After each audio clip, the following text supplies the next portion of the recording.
morning, everyone. Welcome to Vietnam and welcome on board our trip today. I'm very happy to see you all here, ready for a wonderful journey from Hanoi to Moc Chau. My name is Annelies and I will be your tour guide on this trip. It's my pleasure to accompany you and share with you not only the landscape but also the history, legend, and culture along the way.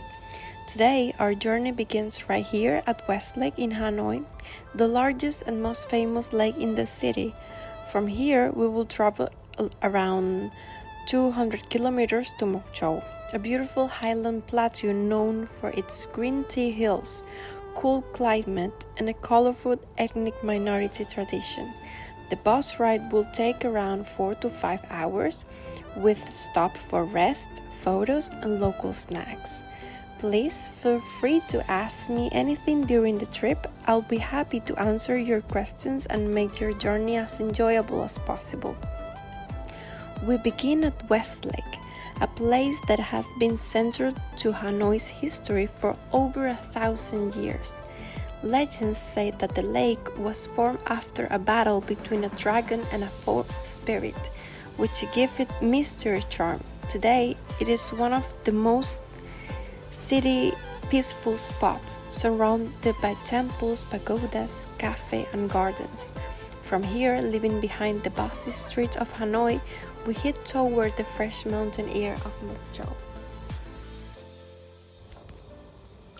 As we go through the stunning landscape on our way from Hanoi to Moc Chau, let's dive a bit deeper into the fascinating story of Hoa Binh province, which we're passing through right now. This region isn't just about breathtaking views. It has a rich history, unique geography, and a climate that makes it special stop on our journey. Let me share some highlights to bring this place to life for you. Do you know Hoa Binh province has a story that stretches back over a century? This was officially established on June 22, 1886, by a decree from the French colonial authorities in Tonkin. Originally called Muang Province, it was carved out from part of Hung Hoa, Son Tay, Hanoi, and Ninh Binh Province to create a region centered around the Muang people, one of the largest ethnic groups here. The name Hoa Binh derivates from Sino-Vietnamese meaning peace, perfectly captures the serenity of this land. Take a look out to your window. See those rugged peaks and lush valley? That's Hoa Binh's geography still in the show. This mountainous province sits proudly in the north of Vietnam, held by Phu Tho and Ha Tây in the north, Ninh Binh and Thanh Hoa in the south, Ha Nam to the east, and Son La to the west. What makes it so special? It is a stunning mix of towering mountains and narrow valleys, creating a landscape that both dramatic and fertile. Do you know any fun fact about Hoa Binh? Don't worry, I'm here to tell you those facts. Hoa Binh is famous for its Hoa Binh culture, one of Vietnam's oldest. Dating back over 10,000 years, the relics of this ancient civilization are tucked away in caves and high rock shelters scattered around the valley we're passing through. Why here? This spot were perfectly for early humans. The complex ecosystem around this valley were teeming with wildlife and plants, making them ideal for hunting and gathering.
Now, who's ready to be fascinated by one of Vietnam's most majestic rivers? As we go along, keep your eyes peeled to the left for the Za River, a shimmering lifeline stretching almost 1,000 kilometers from China Yunnan province through northern Vietnam. Known as the Black River for its dark, still-rich water, it carves a dramatic path through towering limestone cliffs, dense forests, and emerald valleys. Isn't it incredible how this river shaped the landscape like a master artist? The Za River isn't just a pretty sight, it's a powerhouse. It feeds the Hoa Binh hydropower plants, the Vietnam's largest, which generates about 10% of the country's electricity. This massive dam, built in the 1980s, is a marvel of engineering, with its reservoirs stretching over 200 kilometers and creating a stunning lake dotted with tiny islands. The river is also a playground for adventures such as kayaking, rafting, and boat tours let you explore its hidden corners.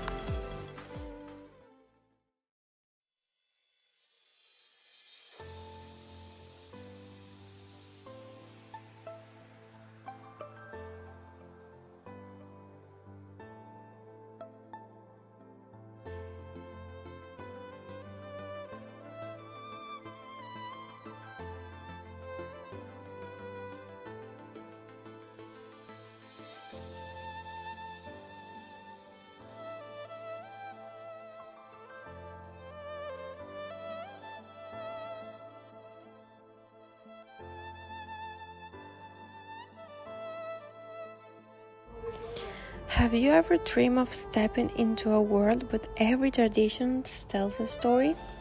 Hoa Binh ethnic minority, especially the Muang, Thai, Dao, Tây, and Hmong, bring this region to life with their unique costumes, vibrant festivals, and warm hospitality. Are you ready to meet them? First is the Muang ethnic people. They are the largest ethnic group in Hoa Binh. The Muang are known for their soul-stirring gong music. They have a rich tradition of epic poetry passed down orally, telling tales of love, heroes, and nature. And how cool! The traditional Muang ceremonies, led by shamans, are recognized by UNESCO as an intangible cultural heritage. The second is Thai ethnic groups. Ever since a dance that feels like pure poetry, the Thai people's graceful sweat dance, performed in colorful costumes, is a sight to behold, often accompanied by bamboo flutes and drums. Next, you will meet the Dao people, who are known for their wisdom in herbal medicine.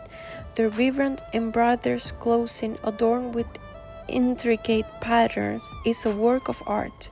During festival, they perform rituals to honor ancestors, often with music from handmade instruments. And you may now also meet the Tây and Hmong people. The Tây are known for the lullabies and love duets sung in poetic verse, while the Hmong brings vibrant markets to life with their colorful clothing and silvery jewelry. Both groups are expert farmers, cultivating rice, corn, on the rich field that looks like staring into the sky. Now we will cross the National Highway 6 with two prominent stops, Da Chang Pass and Moc Chau Valley. Remember to fasten your seatbelts, fully charge your phones, and prepare an empty stomach to enjoy the scenery and specialties along the way. Currently, the car is running on National Highway 6. The further away from the city center, the greener the scenery on both sides of the road. Successive mountain range, cornfields, and the rice field. In particular, around the road there are many shops selling cow farm oranges, grilled corn, and bamboo tube rice, authentic Northwest specialties. If you feel your stomach growling, don't hesitate to tell the driver and we'll stop for a moment for you to enjoy these specialties. The path is also called Hong Kê, located on an altitude of about 1,000 meters above the sea level. called the White Rock because of the limestone cliff have been weathered and eroded, creating wide patches of rocks, looking from afar like snow all year round. It's like being lost in an European scene in the northwest. Another interesting thing is that the weather on the pass changed extremely quick. In just one day you can experience all four seasons. Cold mornings like winter, warm sunny afternoons like summer, cool afternoons like autumn, and foggy evening like spring. Standing on the top of the pass, is the sky is clear, the whole group can look down on the lush green Moc Chau Valley in the distance, with clouds and mist swirling around the mountains. The air on the pass is cool, sometimes just a gust of wind can feel like four seasons have come together. Chilly mornings, warm noon, mild afternoon, cool evening. If you haven't prepared a jacket, remember to cover yourself with a blanket. Oh, I forgot, cover yourself with a jacket. Oh, and I have a little tip for those who are passionate about photography. Standing next to the white rock with the blue sky and clouds at the background, posing like a haunting clouds, will automatically give you a cool northwest photo album. Don't forget to stop by Tung Ke Pass Market to enjoy the famous 5 dishes for 10K. Grilled corn, boiled egg, bamboo rice, wild vegetables, and sim salt, grilled skewered. Eating while watching the clouds drift by is absolutely wonderful. Alright, so now the car will continue down about 15 to 20 kilometers to Moc Chau. This route is extremely poetic. Bamboo forest, lone terrace field, Thai village hidden in the mist. Remember to take the opportunity to pan the camera because every turn is beautiful as watercolor painting.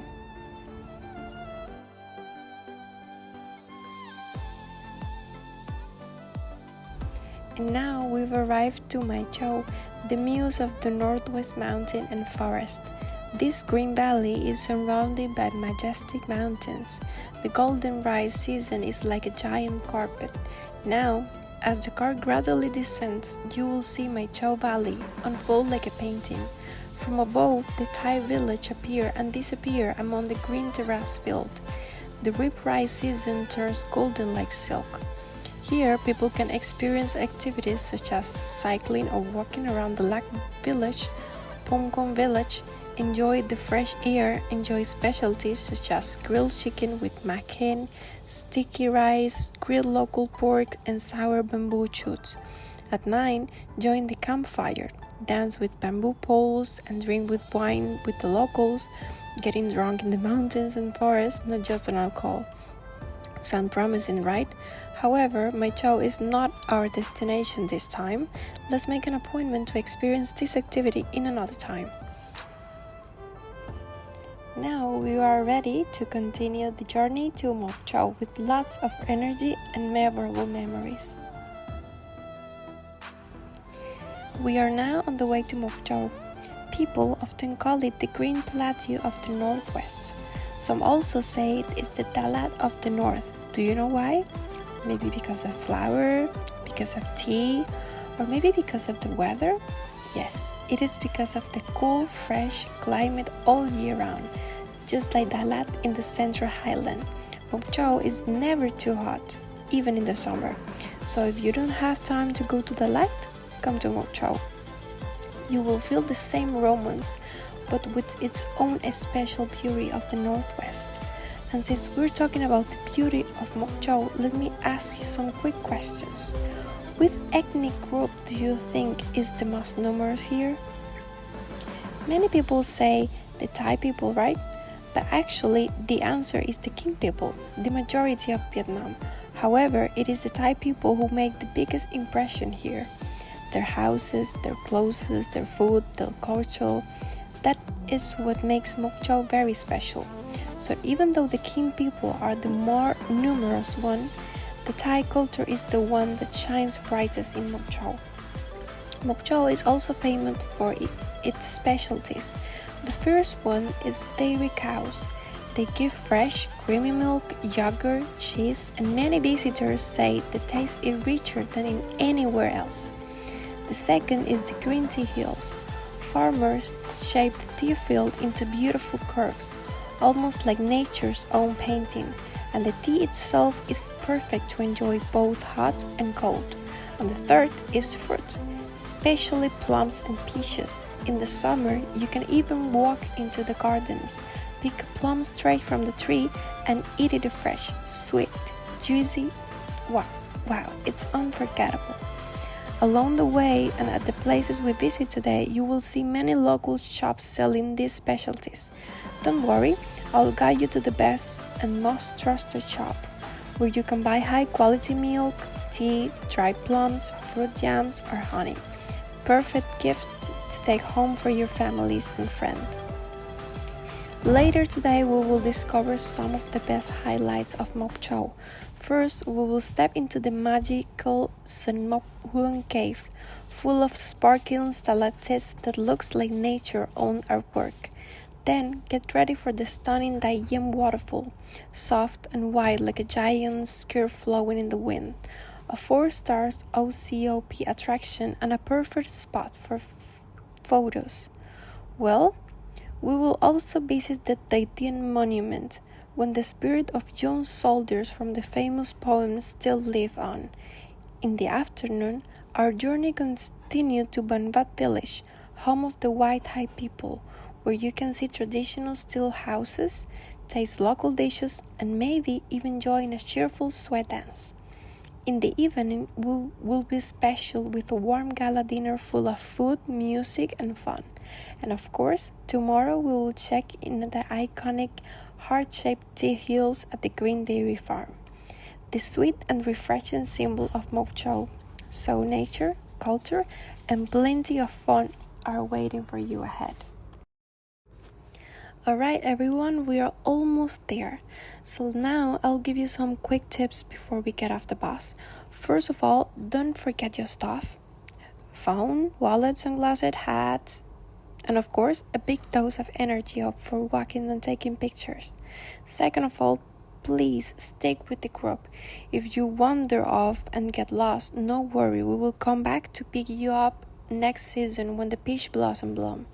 And third, keep your camera ready. Maybe a life jacket just in case, and don't forget your practice smile, because honestly, Moc Chau always look pretty when you are smiling at it.